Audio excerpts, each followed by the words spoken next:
Alright, I'm recording now. All right.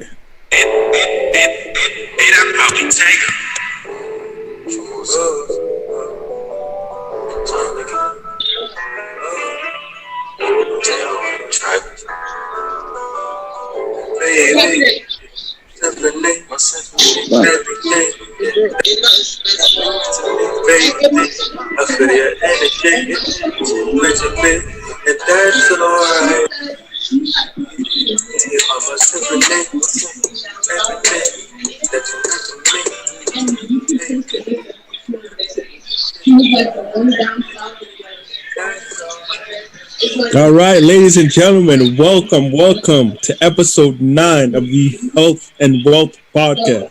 I am your host, John Njoga, and I am joined with Corban Jennings, Rudy Aguilar, Tom, aka Junior Ogindo, Collins Mugodo, and gentlemen, pleasure to have you all here.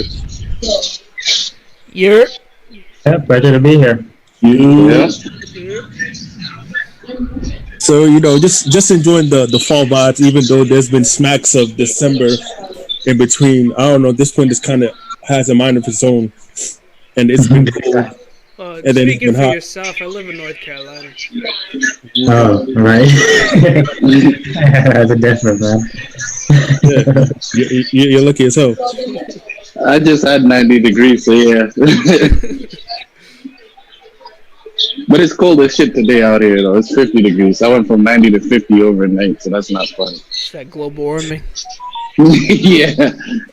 Big time. Yeah, so for today's vibe, I want to get to something that it might kind of sound cliche, but obviously there's a deeper meaning to it. Mm-hmm. So let me pose to you like this, and then let it simmer. Let it simmer, medium temperature. Just let it simmer. Wow, what just happened? Shut the hell up. Medium temperature. All right, light bulb. Go ahead. Why life is simple but not easy, gentlemen? What does that mean to you? What's your interpretation? You got to elaborate on that. What does it mean to you? All right, I'll go first. I don't mind. What that means is, if you take anybody that's successful, there's a lot of people you can make. It's not even like this, just a rare occurrence. A lot of people that have come from the bottom, come from worse circumstances than you, have found a way to prevail because they found the simple method of what it takes to become successful, but they were able to take the path of difficulty in order to get to that point of success, because it's not easy. It's simple, right? You gain the knowledge, you apply the knowledge. Yeah. Even though it's just some people, they might take it aback. It's like, oh, John, it's not that simple. Yes, it's the road to there is hard. It's not straight. It's not a straight path. It's zigzag. There's rocks. There's animals on the road. You know what I'm saying? That there's you have to watch out for avalanches. All anything you can think of. And any path to success, people have to go through something. Okay. So simple because you can create a plan. A lot of people can have plans of what to do, but what happens when you hit a rough patch? That's the hard part. And now you have to retract from your plan or navigate through it in order to find that success again. Because we all know there's a lot of people that have started businesses that have tried different things, but maybe because of maybe outside forces or mind games, they had too much ego, too much pride to revamp and work on a plan B or plan C, or whether or not they just kind of BS their way through it and they not really achieved anything. So now they feel like it's a waste of time. Okay, so you're looking at it from like a business/wealth lens, I guess, when you pose that question. I was looking at it from a different lens. I was looking at it from just a life lens. And when you said, why is life so simple, but... No, because I feel like it applies to both. Yeah, initially when you first posed the question, I looked at it from a life sense, where it's like, theoretically, life is pretty much simple if you just, live a good life, do unto others as others do unto you. You know, like the Bible, you know, love thy mother, father. If you just do those simple things, life is pretty simple. But then there's always stuff that make it not easy. There's always temptations. There's always setbacks that occur. Like, you know, something happening. It's just stuff. Anything's just variable. Just come and play. And so I would just look at it from a broader perspective at first, but now you're putting it as a more centralized focus in, like, specifically, I guess business and wealth, if I'm not mistaken. Because I put it to you this way, how I understand it, and this is something I've been listening to. I got this from, I was watching like a YouTube stream, and one of the callers called in and said this, right? There's real life hard, and then there's, you know, the fantasy land, we'll call it, or the 1% that everybody wants to achieve. That's hard too. So in life, you have a choice to pick your hard, is what he was saying. You know, living the regular life is hard because, you know, you feel like you're at the bottom. You know what I'm saying? You're having a difficult time to make ends meet. But in order to live that rich lifestyle, there's maintenance to do. You know, once you got there, can you maintain that for 5, 10, 15? You know, and we can go on. Well, yeah, exactly. And let me actually touch on that for a second, right? That's the key right there, right? Because it's so easy not to pace yourself, right? To get out of the gate and like just be sprinting immediately, right? But then if you approach things that way, like I found myself like sometimes when I feel really, really motivated at the height of my motivation, I'm trying to do everything. I'm trying to do too much at times, right? And then down the line, I end up gassing myself out. Whereas if I had just approached things at about 75%, appreciating that this is a marathon, that things are going to take time, right? That I'm going to have time to actually focus on everything that I want to focus on in due time, rather than just trying to do everything or maximize my motivation in an instant, then, you know, I would be able to gain a level of like sustainability and longevity if I just pace myself a little bit, right? So it's that element is a part of it as well. All right, so here's where I push back. Like someone as because that sounds great, but someone that procrastinates that marathon, you know what I'm saying? Like if you're a really bad procrastinator, I'm just maybe speaking for myself. You're going to use that time as, all right, that's a grievance period. You know, I can screw up at that time. I can lag at that time. You know, I can slack at that time. I'm saying I'm not saying it's everybody, but you know what I'm saying, people are dealing with procrastination issues or laziness issues. I know I kind of struggle with that too. You know, that little you know, you have the demon and the angel on your shoulder, the devil's advocate. You know, the demon's like, hey nigga, that's the grace period. Ha ha ha. You know, you can slack it. You know, so you can catch up, and you know the angel on your shoulder is like, no, you know what I'm saying, get your stuff together, you know, tomorrow's a new day. But where do you think that procrastination comes from, John? Where do you think it comes from? I feel it's like a mixture of things, right? You know what I'm saying? I would say, you know, let it cook, or, you know, when everybody's about to say something profound that I believe, you know, it's you know, true and genuine, I always tell them to cook. Because obviously, you know what I'm saying, we all like food, but, you know, it takes a master chef to really articulate the flavor, the taste. I think the texture of the food, master. I think to answer Collins' question, where I think the level, because everyone, it happens to everybody. It happens to myself. Even right now, it happens to me where I was supposed to do some work that I was given to me in like August, and like it's due by the end of the month, and like I've been hustling the past 3 weeks to try and like get it done, which I am getting it done.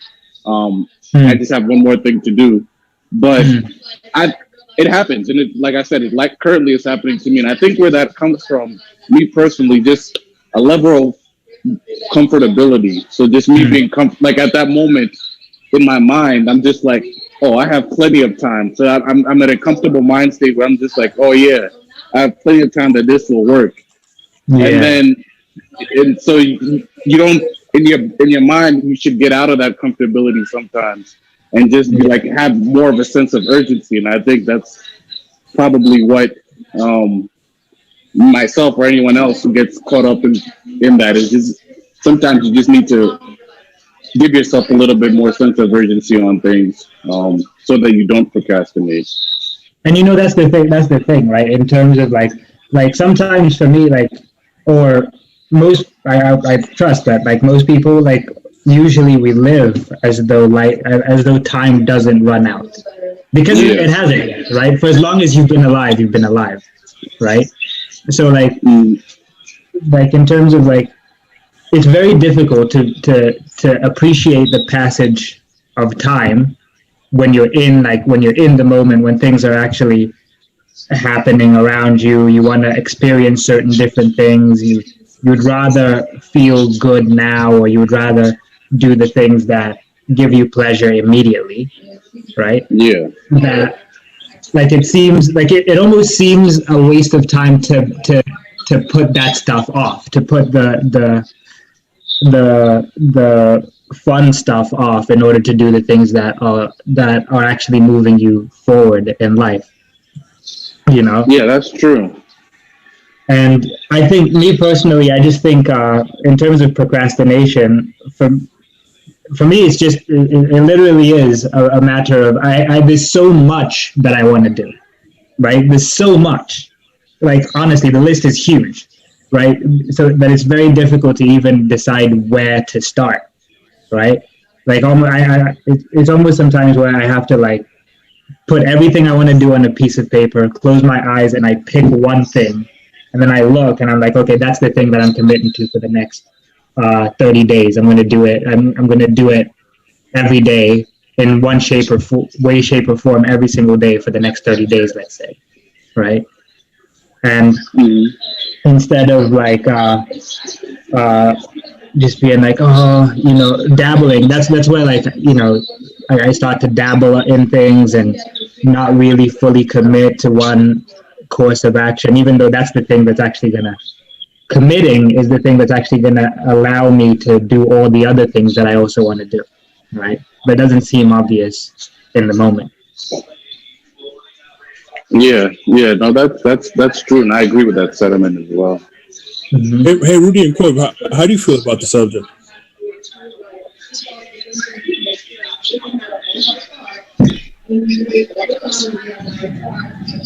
Hello?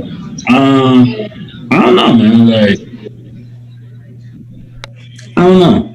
Like, in terms of for me right now, life is good. Life can be better.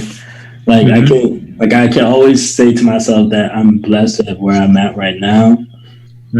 But there's always something that I could always improve on. So I'm not fully content with where I want to be at in life right now. You know what I'm saying?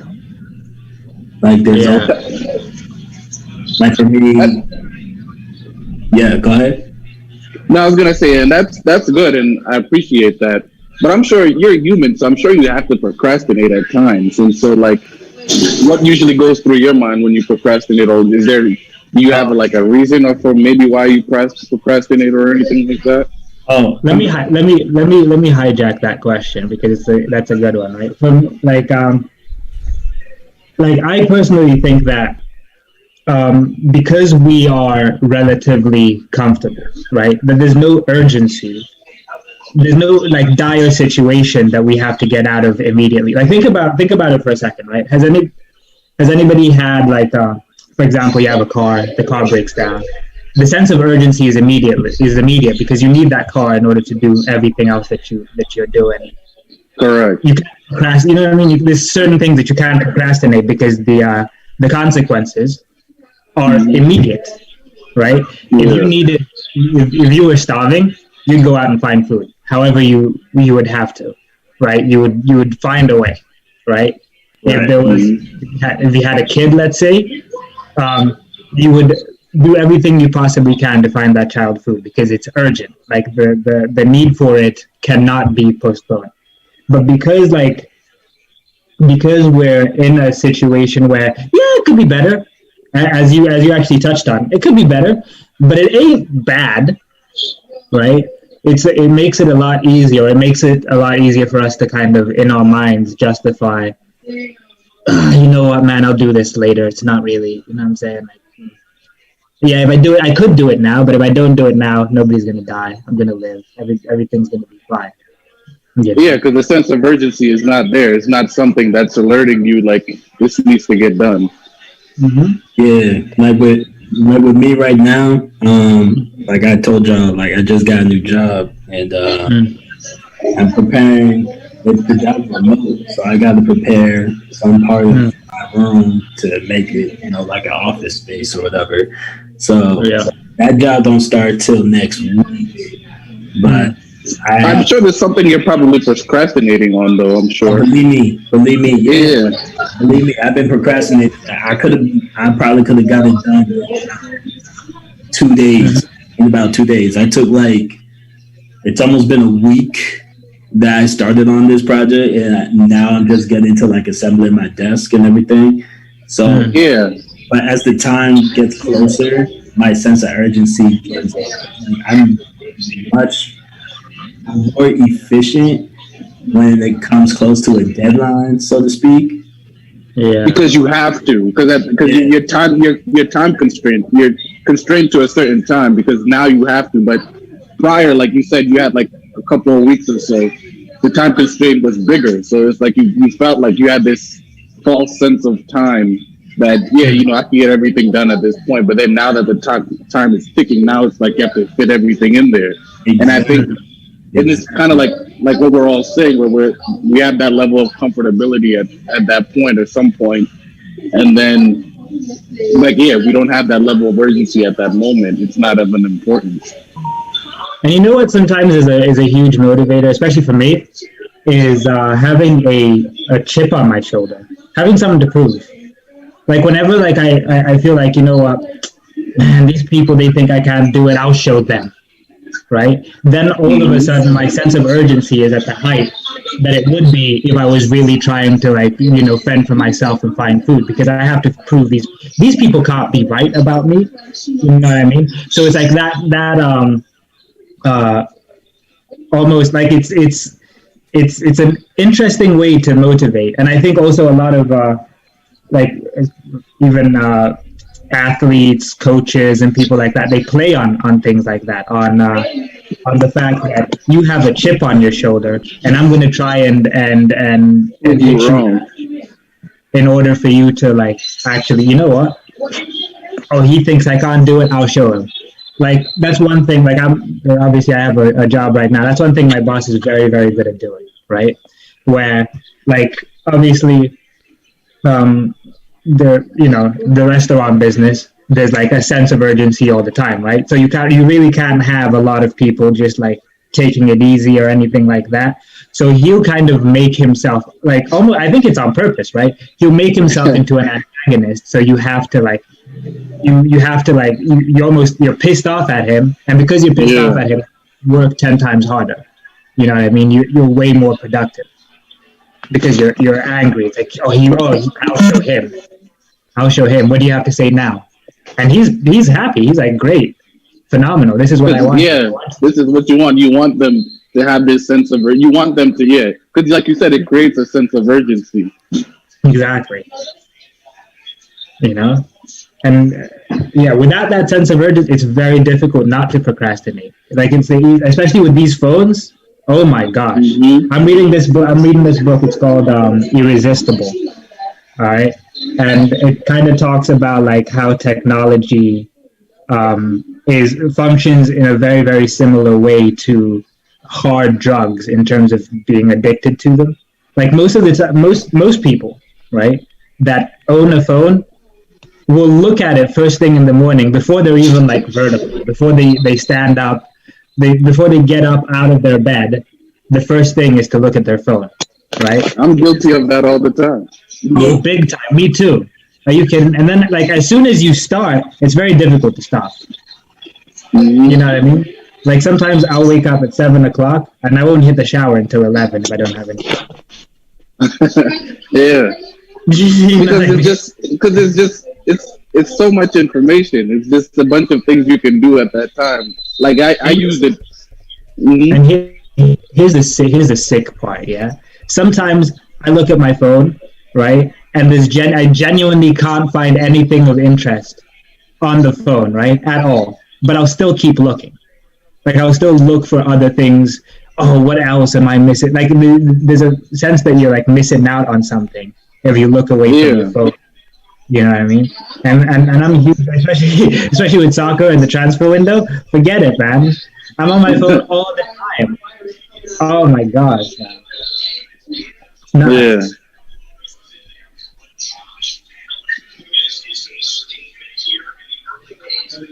So is that answer the procrastination question, John, or is there somewhere else you wanted to go with it? I also wanted to get Rudy and Josh's take on it.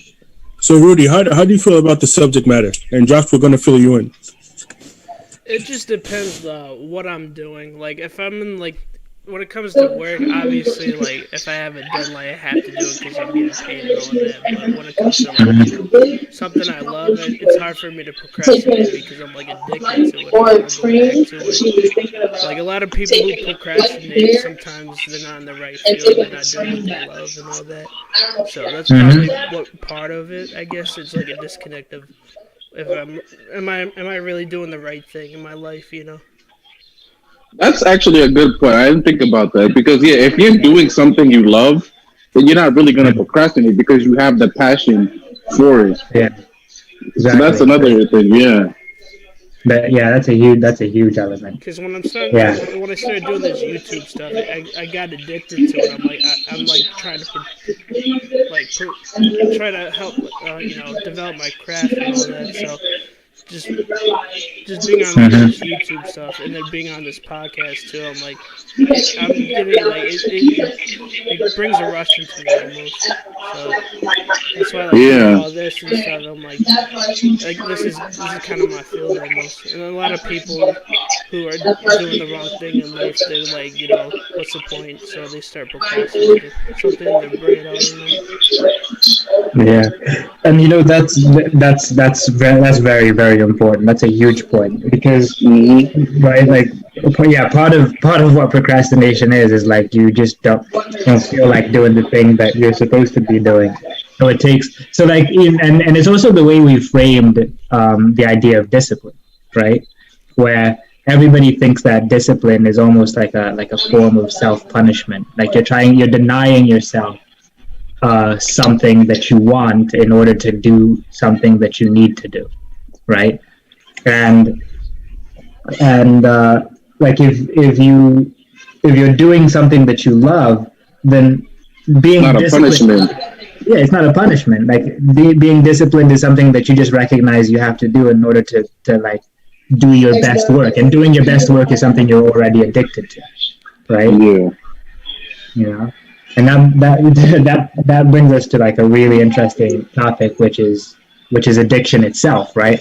Like addiction, that's a huge double-edged sword, right? Because like even in terms of doing the things that you love, right? Let's say you find something that you're doing and you dedicate most of your time to it, right? That does hit a point where like actually you're doing too much of this. You should actually be focusing on other areas of your life. But then those other areas you're almost procrastinating those other areas in order to do the thing that you love because it's taking all of your time, right?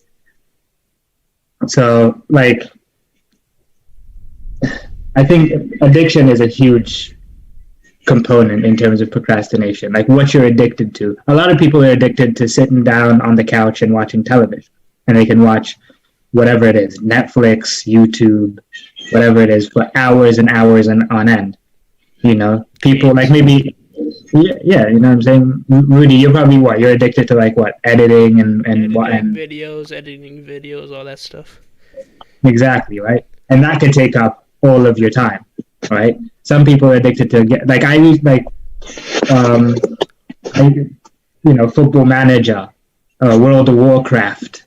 These things can take up all of your time, and they're pretty much the same thing, but like they help or hurt your life to varying degrees. Going to the gym can become an obsession that's actually unhealthy. You know, working out too much. I wish I had that addiction. That's a good addiction to have, but same. It's a great addiction. But it can cause you to neglect other areas of your life, and that's the double-edged sword of it, really. Everything in moderation. Big time. It's a fact. It sucks because there's such like a need. You feel like you're on the clock. Especially like now, the age that we're at, that here's like, well, I'm gonna finish this first point. That you know, it's it may seem impossible during the time that you're doing it, but there's a fight of, I feel like, either it's hard, that means like, you know what I'm saying, it's gonna take like a lot of effort to get over that hill, or it's gonna be boring doing that same habit over and over and over again, like staying on that path and not as, you know, delightful as and it's it really just comes down to like the need for stimulation, right? Like you need to feel a level of like you need to, like, whatever you're doing should light you up, right? You should come alive doing the things that you're doing, and when you don't come alive, then it's very difficult for you to like really even motivate yourself to do them. You know what I mean? Unless there's a very, very strong reason why you're doing them, and that's a key, you know. And without that, I think it's very difficult to shake off the procrastination and really start taking consistent actions every single day. You know.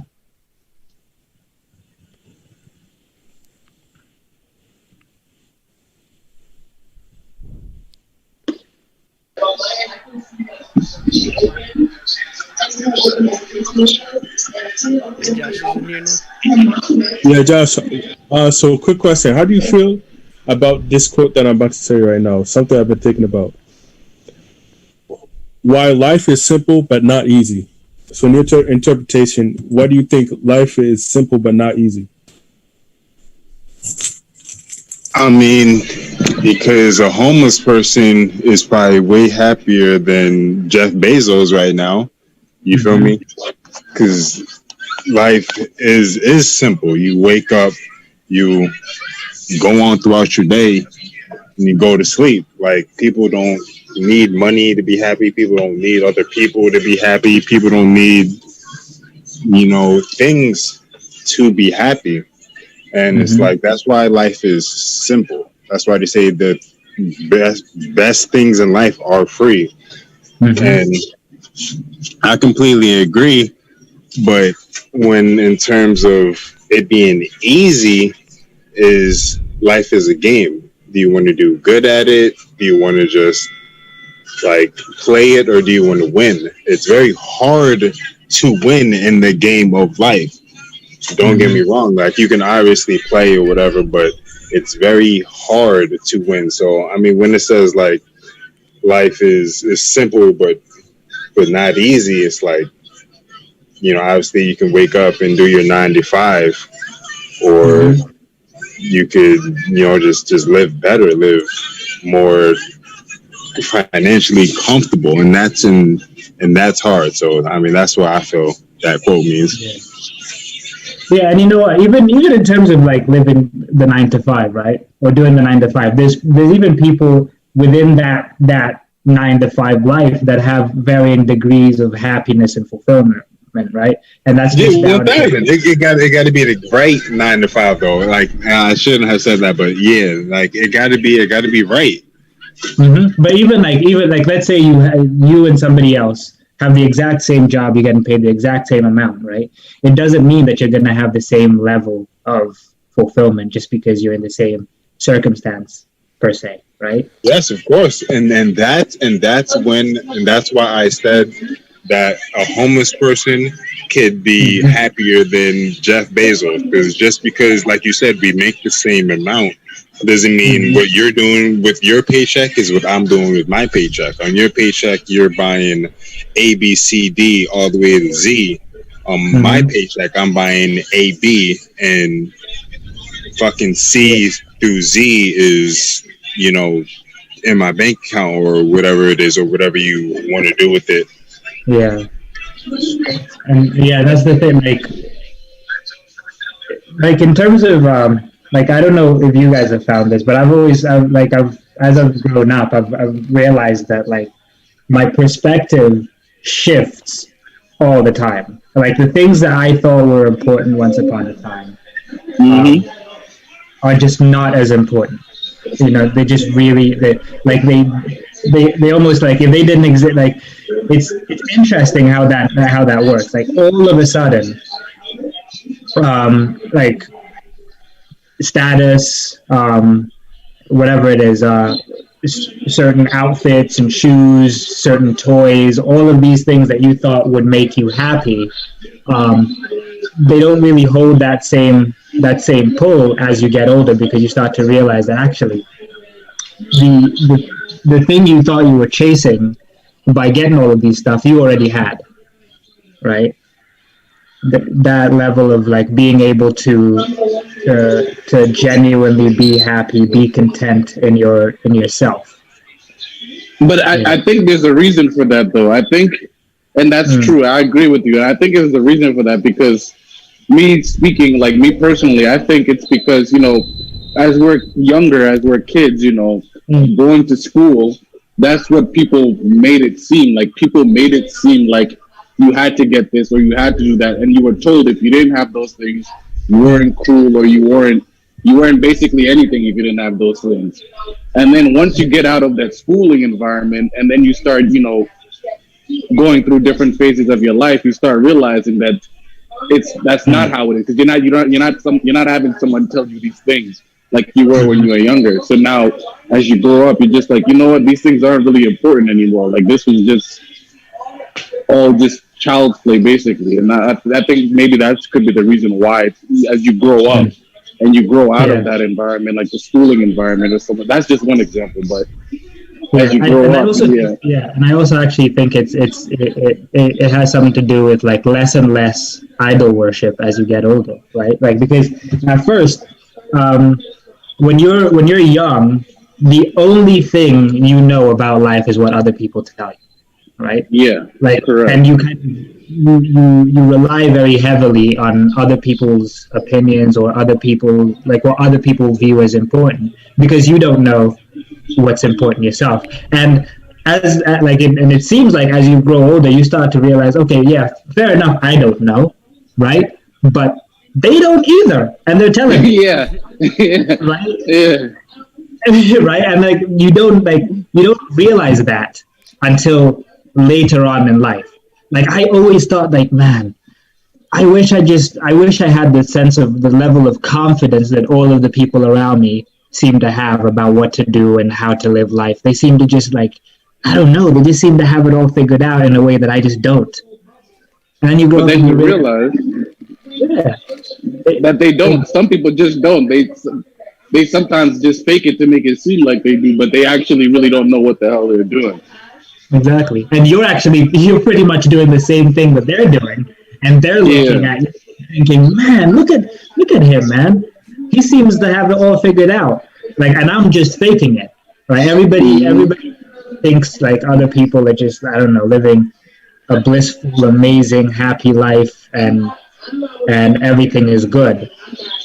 But until you know other people's story, man, until you know what goes on privately in their minds, what they're thinking of, it's very difficult to make that assessment. I need to, you know what I'm saying?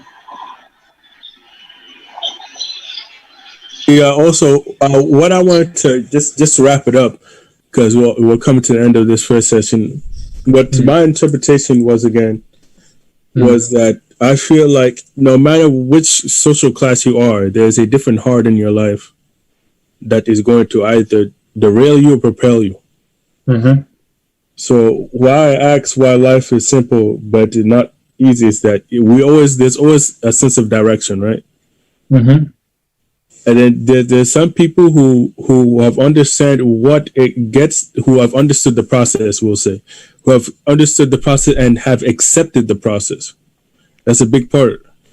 Mm-hmm. Versus those who held on to a dream. I guess everybody has a dream, but those who are rational and understand the process and fall in love with the process in order to achieve that dream, and then those who are just achieving the dream and will either not be willing to do the things necessary, take the steps that are necessary in order to achieve it the right and proper way, and versus finding a shortcut to obtain either that status or that success that has been escaping you your whole life. A fast way to get it. That's why when it comes to these get rich quick schemes, I feel like they're always gonna sell, because there's always somebody who wants to be rich right now, somebody that's really going through it. Yeah. I mean, it appeals to like the desperation of a lot of people, like to get somewhere. They don't even know why they want to get there. It just looks good on television. They do it very well. They do a very good job of selling it. But honestly, the beach... My bad, Collins. Hold that thought, because it's about to end. Okay, cool. All right. So I'm about to end this session and rewrite everybody back. So get ready for this next section.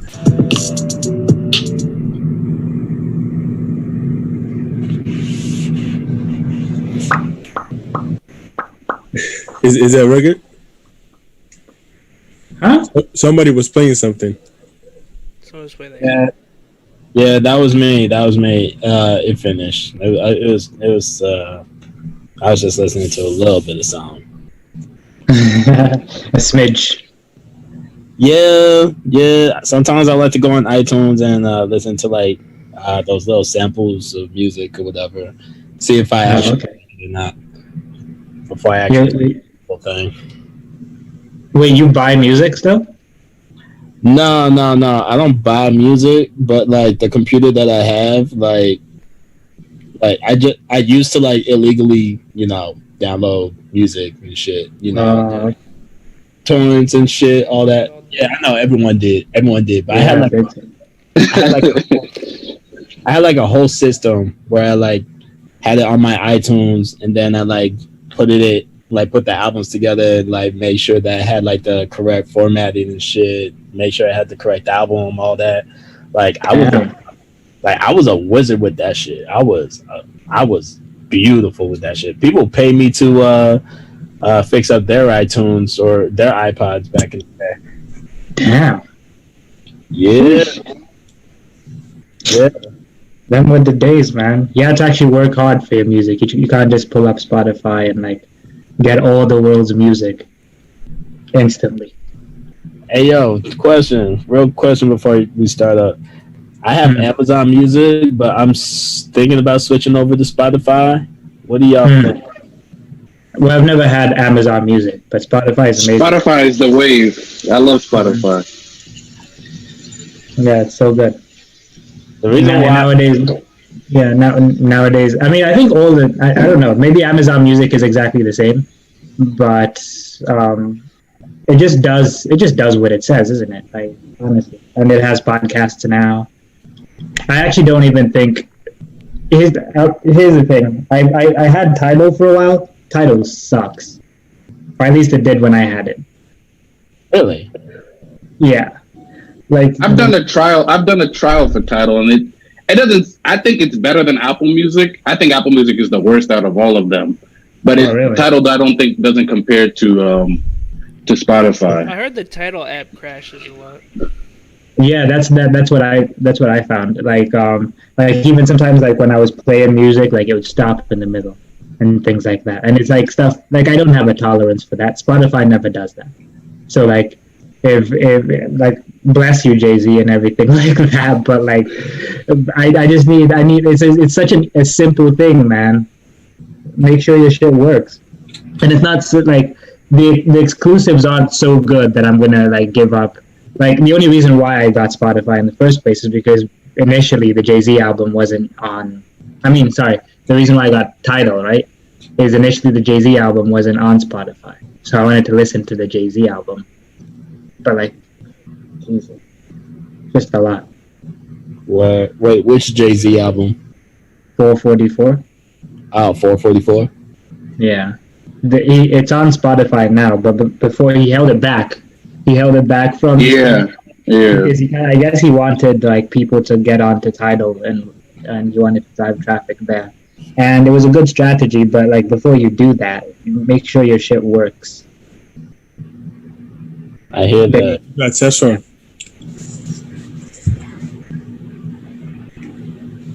All right, gentlemen. So, if you're ready. Yep. Yeah, so Rudy, I can go? Yeah, go ahead. All right, ladies and gentlemen, welcome to, we have actually changed our name. From now on, we are known as the Lucrative Vision Podcast. Open up your mind. Gentlemen, clap, please. This is, a very historic episode.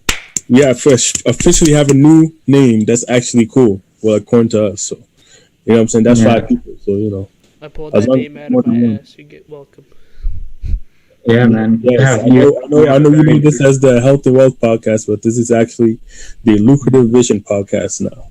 Yeah. Straight out of Rudy's golden ass. Open your third eye. Oh, man. All right, Lucrative Vision members, this is not the fake Illuminati. There's nothing to worry about. The visionaries. Just open-minded topics. We're just here to open up the discussion.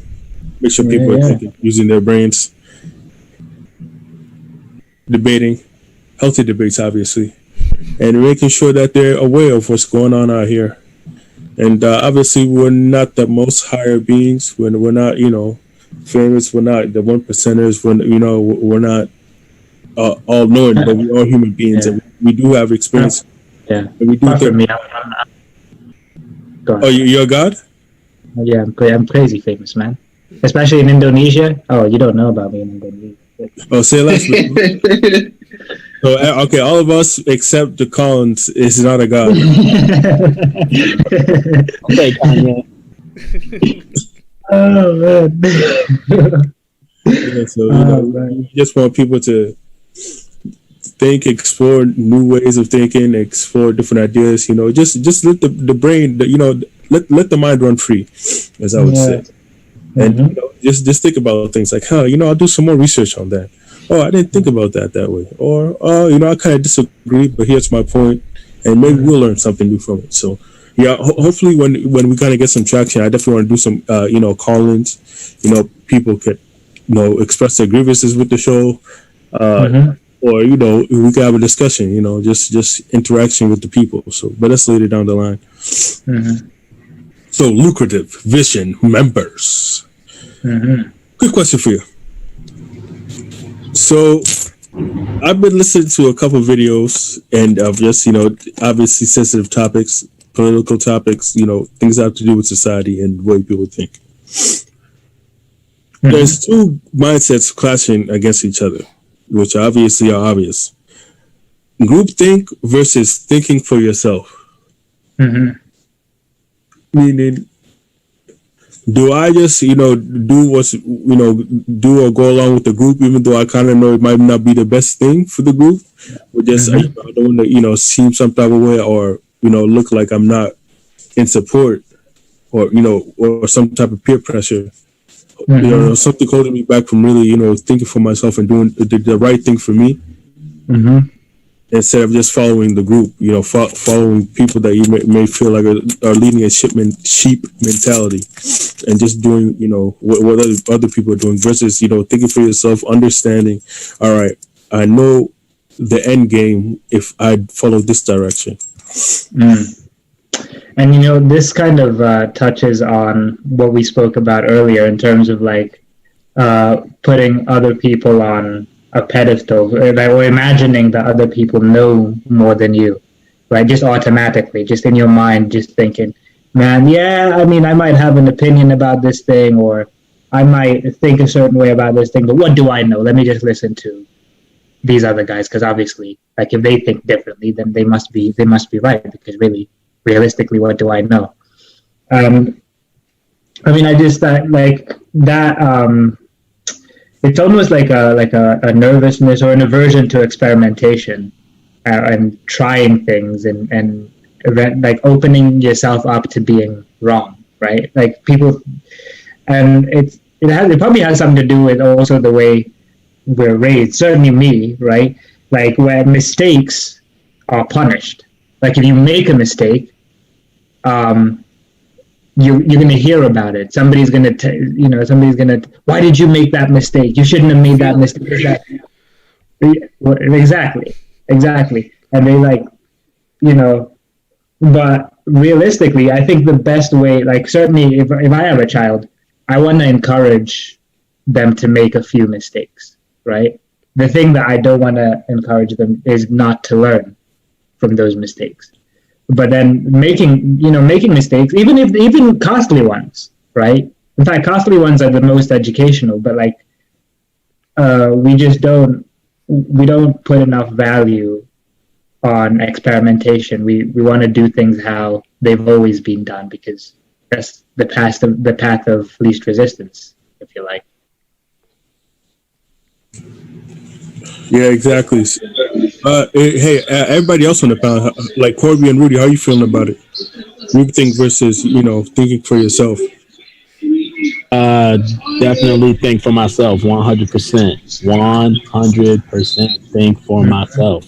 Okay? I hate group projects, even though I love being part of a group, but with my experiences with school and with other aspects of life, I like doing things by myself, even if I'm in a group and they come to a consensus on something. But if I have that gut feeling that I know that it's not for me, that I know it's like a bad decision for my well-being, then I go with I just go with my gut, and I go with how I feel. If they don't like it, then that's too bad. If they agree with it, that's cool too. But like sometimes you just gotta think out here for yourself, because not everyone is going to agree with you. Like me being a part of this group now, I love being a part of the meetings and stuff, but I've been absent because I've been taking care of my own thing. Hence, I've been getting myself ready for this job and taking care of other stuff, being with family and stuff and whatnot. But when I have time, then yeah, I'll be a part of the group. I'll be a part of whatever. If it's a group project, for instance, for school or college or whatever, like I remember there's one kid saying that he didn't get this one thing done or whatever. And I'm like, okay, cool. Make sure you tell the professor that, because I know I'm not gonna fail because of your ass. Like, I told him straight up. Like, either you get this part done and we all get an A, or you don't get it done. I will legit. Like, I wasn't a snitch. Like, I hate being snitches, but like, I'll say straight up, like, I did my part. I should just get an A on my part. If I did well, I should just get an A. Always look out for yourself, man. Like, at the end of the day, you only really got yourself. You got God and yourself. That's just how I view it. And I think. Go on. Sorry. Go on. Oh, I'm sorry. Yeah. So to me, this is a very hard subject. I think it's hard. I'm not gonna lie. Group think versus individual think is hard, because it's easy to say, yeah, you think about yourself. Like, it's easy, like, to say, oh yeah, go with your individual gut or think with your mind all the time. But sometimes you're put in situations where you don't do that. You find yourself defaulting to the group think, because maybe because of the position you're in, like maybe the status or the whatever group you're in, you don't want to disappoint or the group, or because you don't want to lose maybe your job, or maybe because you don't want to be wrong. And so I think it's hard. It takes guts to, especially if you're in a situation where everyone is favoring one thing and you think that may not be the best solution. It takes a lot of guts to tell them that, I'm not leaning towards you guys, or I'm not going with what you're doing. Because as you guys were speaking about it, I was thinking about I was thinking of a scenario like how politicians, a lot of times they're stuck in this position, especially like representatives or senators, where their constituents have this one, they want to go this one way, but the representative or the senator has to think, well, should I go with what the person is going with, or should I think, or will whatever this proposal is it actually a good enough thing? And they have to make that decision whether or not they should go with their constituents and keep their job, or if they go with their individual gut and their moral compass sometimes, and have to make that tough decision and stick out. Because again, like Colin said, it goes back to you not wanting to be wrong, especially if you do your individual. No one wants to be wrong, and that's the human nature. And I think it's hard for a lot of people sometimes. They default to groupthink because they don't want to be wrong, or they don't want to disappoint things. And that's what I'm saying. It takes a lot of guts to to make an individual standpoint, or have an individual mind of your own. This is where I think it comes from. I feel like it's a clash between emotional thinking and logical thinking. I also feel like it might be a turn of like just wanting to be accepted too. Responsibility weighs heavy on a lot of people. Like this, not everyone can handle responsibility. Like, if there's a tough decision to be made, right, and you have a good feeling about what the decision should be, you might just hold back because, like, if you're wrong, then everybody will look at you and be like, "Oh, why did you make that call?" And the damage that does to you, or the perceived damage that does to your reputation, is too much for some people to handle. Right? And so they'll pass on responsibility so that in the final analysis they can be like, "Hey, this is the decision that they came to. I didn't come to it." But you're just as culpable if you had a better solution but didn't share it. You know what I mean? And but people don't. I mean, maybe they look at it that way, but it's still more about protecting their image or their own. How they look like to other people than actually doing the thing that they know is the right thing to do, if that makes any sense. So, Corby, I have a question. What Are you afraid to have the... I hear about it on the Joe Budden podcast all the time because just going by Joe Budden's history, there's the stigma that he's hard to work with. Yeah, he's very self-made, he's very individual, but it kind of cost him in his career, throughout his career.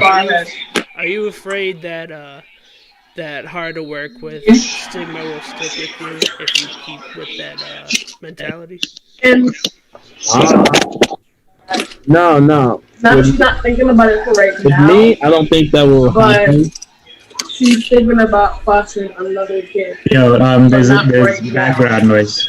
Yeah, who is background noise? Oh. Go on. Sorry. I have to say, like, hold on, like they answered my question for me. I mean, go ahead. Now, like if I'm in a position that if I'm in that type of predicament or situation, then yeah, I might kind of switch up a little bit. I might switch up a little bit, but I won't deviate with what I may feel or what I may go for at that moment. You know what I'm saying? Like I've worked in groups before. I've worked in banks. I've worked at I've always worked in like group settings. And even though and John or Tom, they will tell you straight up, like, you know, as weird and as sort of outgoing as I am, like, you know, like they know that I always pretty much kept to myself. Like they knew that I like stood on like whatever I stood on. You know, I would do everything that's best for a group, but I would always like stand down on like what I feel my own personal beliefs and stuff like that. It could be personal, it could be business related, it could be whatever. So, I mean, I don't know if y'all disagree. Like John or Tom, y'all could disagree if you want. I'm not sure.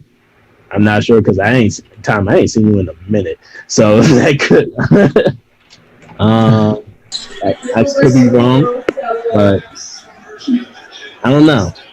I don't think that statement will go against me when I work in the future because if you plan on working with people, don't plan on like it's a one-man show. Yo, Tom, is that your TV? Yeah, it is. I'm sorry.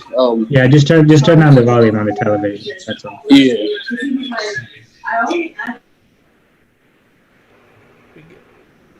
Because I feel like you have to balance the two, right? Because obviously you always want to be, you don't want to be a lone wolf all the time. You need people to help you expand. Mm-hmm. Yeah, I mean, it's the balance is always being open to other people's opinions and considering them seriously, but at the end of the day, the decision will always fall on you. Like if you know what I mean, like you make the final decision, but you're free to analyze and pick apart other people's opinions. But eventually you have to, when it comes time to execute, if it is your decision to make, you have to make that decision, and it has to be from you and not pressured from other people or what other people might think or want for you, and that's a difficult adjustment, I think, to make as like going from being a child to being an adult, where your life is pretty much dictated by the people around you that are taking care of you, to go from that to like actually, no, I'm now my own person, and the person that has the biggest stake in how my life turns out is me. It's just something to always bear in mind in terms of like, okay, fair enough, you can listen to other people, but at the end of the day, you're the only person when it comes to your life that's going to have to deal with the consequences of whatever decisions you make. So you better make sure that the decisions you're making are not just to please other people or to appease other people. Yeah, because you don't want to reward bad behavior too. Mm-hmm. All right, so last but not least, what I also wanted to get into, all in on the budget. You know what I'm saying? I want to ask you, gentlemen, you know what I'm saying? You guys seem like you're all knowledge or, can manage money well. Uh-huh. If people want to know, like, if let's say someone wants to know, how do I get fly but at the lowest cost possible, at the, minimum possible? Now, I'm saying? I'm the king of off-brand. Yeah. Oh yeah, and I was actually going to touch on that right there, because there's so many people that have designer this, designer that. Like, have you ever seen like people that are broke but have like expensive wallets? Mm-hmm. You've seen that before, right? Isn't that the most like, that's crazy, right? You have all the expensive wallet but no money in it. But the wallet costs money. You ask them if they got you ask them, you got like $10 to hold, and they tell you no, don't really, but then they have like a Gucci wallet. Oh my gosh. Or like they spent, I don't know, like $5,000 on some shit, on a belt or some shit. No, some of these people, they got Louis bags, they got a Gucci belt, all that. Some people I know, they even got that the Air Jordans Dior. Like those originally were like $2,000, but like on StockX it was almost $10,000 for that, and people were buying them stuffs, man. I'm like, bro, how you buying this stuff and you ain't going to no bank? I ain't never seen you at no bank in my life. Honestly, like I think even though I don't like Steve Jobs' style, I think it's whack. But I think he had it kind of figured out, and I followed his example in some way in terms of like when I go shopping, I'm not really looking for something crazy new or different. I literally have so many black shirts. I have so many white shirts, and then I need to get a few gray shirts, right? And I can put those on and really only accessorize, and that's it. You know what I mean? It doesn't have to be like people think that you have to have like some expensive ass shit that somebody will look at and be like, "Whoa, are those the new Yeezys? Are those the new Jordans?" And I understand. Look, there's people that collect stuff and that's their passion, and fair enough. You know what I mean? I'm not going to take people's obsessions away from them, but that has to also be balanced with just, you know, fiscal responsibility, and also recognizing that you don't really need, like, the return on investment of expensive clothing is not really that high. It's really not. Like, people don't think dramatically higher of you if you've got expensive ass clothing. I don't think so anyway. I mean, I don't know what you guys think. I really don't. Honestly, I really don't care about designer stuff. Even if I do make it rich and I'm balling and whatnot, like, I'm not gonna be investing my money in clothes like Gucci or Louis or Yves Saint Laurent or Givenchy. Like, like, to me, that's just a waste. You're just paying for the name. That's really it. You're just paying for the name. Like, for me, I'll probably still go to Walmart and buy me like 4 T-shirts for like $20, man. Like, that's how I see it. Cause like, there's a lot of people that have that mindset. They're like, they're only rich on the gram. They're not really. They're only rich on the gram, not really anything else. It's 7.5. So I think I look at it as, some of those things are not really needed. But, you know, you're human. Sometimes you do want those things, and you want to like splurge a little bit and just and get it for yourself. And I think Jay-Z, like, he said something once, which I follow it along, and I try to do it in my life in terms of buying things. And it's something like, if you can buy it twice, then you can afford it. But if you can't buy it twice, then you really can't. So I was just about to say that too. Yeah. So it's like, if I can get it like twice, then okay, then I think that's something that I can get, regardless, even if I want it or don't need it. If it's something like you said, like Colin said, being fiscally responsible. So if it's something that, you know, I'm not gonna break my back to get, then, you know, I'll splurge a little and get it for myself. But if it's something that I'm gonna break my back to get, I don't think it's something that you need then. And it's also like why you're buying these things. Because honestly, like, there's some people that have expensive taste, right? And if you have expensive taste, then, buy expensive things. I really don't have a problem with people buying expensive taste. But then if you're buying because you think other people, you're trying to manipulate other people's perceptions of you, then I think that's kind of like your priorities are misaligned, right? Because eventually it's gonna come to a point where, like, you're not happy. You're just full of things that you've bought to make other people happy, and other people that you don't even like, really. That's the interesting thing, right? Sometimes you're actually flexing on people that you don't like.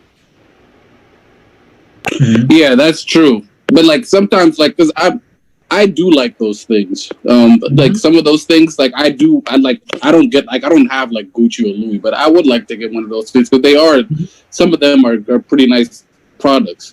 But yeah, it's like you're saying, it's some people do it to just flex. Me personally, I don't do it to just flex. I do it just because, you know, it's something that is of good quality. I perceive it's of good quality because if it's expensive. But then also, I like the design of it. I think it's pretty cool.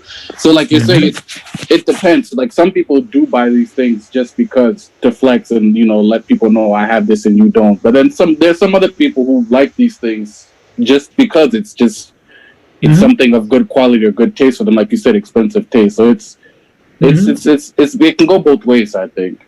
Yeah. And it's about, like, and I also think it's also a level of, like, I think doing an exercise of really, like, doing an inventory every once in a while of all the things that you own, right? And then seeing what things you use and value the most, and what things you don't use or you value the least, right? And just having that in the back of your mind, maybe even clearing out your living space of all of the things that you haven't used in X amount of time, right? So that next time you go shopping, you're just more like it's less about accumulating a bunch of stuff and more about, because like for example me, I lived by myself for a little while, right? And I found myself, like, there was a point in time where I found myself visiting Walmart almost every single day and just going to buy a bunch of stuff that I thought I just wanted. You know what I mean? Like I didn't have a plan with it. I was just like, you know what? Oh, that would be good to have. Let me just go get that. Like I have been there, and it had nothing really necessarily to do with pleasing other people or flexing for other people. It's just like new toys. Yeah, know? Exactly. That's what I was getting at. Yeah. So like, and that can become a little bit like pathological, if it makes sense, where like it's actually really a mental problem if you really think about it, right? Yeah. But it's all about like balance and moderation, because you can get these new toys, but it's just about a matter of not making an obsession for it, or not doing it frequently. Because, like I said, you want to splurge on yourself sometimes, but I guess it's better to do so in moderation than in frequency. Exactly. Like, in terms of like, for example, you need to sleep well. So if you get an expensive mattress, it makes sense.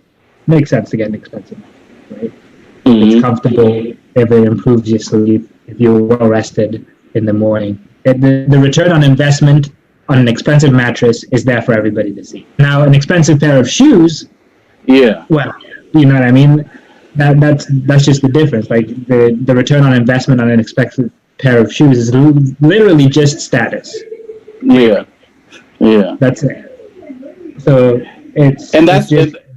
that's a good point you bring up. It's like sometimes it's like we get on people because they're buying these expensive things, but then sometimes, like you're saying, the mattress, sometimes it's better to get the more expensive thing for certain aspects in life. Like you said, a mattress, sometimes it's better to get a better expensive mattress that has the best technology if you have sleeping problems with your back and stuff. So there are some situations where it's better to get those expensive things because of the return of investment it gives you. It literally improves your quality of life. Yeah. Right, in a measurable way. Right? And you be thankful for having that improved quality of life way more than you miss the money that you spent on it. Yeah. And it's just that. Like understanding like where like why you're buying the things that you're buying, right? And then at that point, like once you have the expensive mattress, let's say, being able to be fiscally responsible, deny yourself of buying things for a little, just so you have some money saved up, right? And you can do other things, the things that you think are important, donating to charity. Like there's this do you guys know Sam Harris? Yeah. So he So he was recently talking about like this effective altruism movement, right? Where he committed, because right now he has like his own kind of brand, his company and things like that. So he committed like 10% of his profits to the most effective charities or most effective forms of altruism that he could find. Right? And it's rather than just, it's even more than just donating to charity, but literally using your money to do the most good possible, And sometimes when we're talking about fiscal responsibility, we're just thinking about saving money. We're thinking about, let me save as much money as possible so that I can do this in the future and make myself a better life. But what about literally, right? What about how are you going to impact other people's lives with your money, right? And that's like something that, I've come to as well, where I don't do it. Like I know I don't do enough in terms of charity work and helping out causes and doing things like that. I don't really do much of that at all, right? And that's not necessarily going to gain me the admiration of other people in as immediate of a way as some Gucci shoes is going to, but it's going to make me feel way better, and it's going to actually make a change in the world that's important. Mm-hmm. That's true, because a lot of wealthy people do those things. Mm-hmm. I was also going to ask: have any of you guys ever donated blood? No. In high school, yes. I did it in high school. Right. Yeah, I've never donated blood, right? Never, and because I just didn't understand why it was necessary. You know what I mean? Like I didn't know. Like there's a lot of research that I just wasn't privy to, right? Until recently, when I started really, because you guys have heard of sickle cell before, right? Yeah, it affects the Black community the most, right? And Black people, about 1% of Black people donate blood, which is embarrassingly low. And I'm just thinking, like, these are some of the things that like we just really don't get educated too much on, because obviously I've known about sickle cell for a while, but I've just known about it as a name. But like, if you really listen to the stories of some of these people and what they go through in terms of sickle cell, it's, oh my gosh, like you're in danger of dying at any moment. Yeah, you are. Yeah, and it's painful, it's excruciating to have like an attack in terms of sickle cell. And I don't know, like I've just started thinking about these things more and more in terms of because you're always told to, like, like if you donate blood, like let's say you guys go donate blood, a lot of people think that the worst thing that you can do is announce that you donated blood, right? Is to tell somebody, yeah, I went to a blood drive the other day, because people obviously they think that, oh, you're showing off, you're doing charity just so that other people can see that you've done charity. But I think it's good to let other people know what you're doing, because it you know what I mean, it's important work. Like, yeah, it motivates others, and like you said, other people, you know, they'll take it as a clout chasing, but at the end of the day, yeah. And I think it's just as egotistical not to clout chase in that circumstance as it is to clout chase, because the only reason why you're not telling other people is because you're afraid that they'll look at you as somebody that only does charity work to announce it. But really, if it's important work, if other people should be doing it, then it's important that you educate other people on why they should be doing it as well. Yeah. But so sorry to cut you, but this stream's about to end.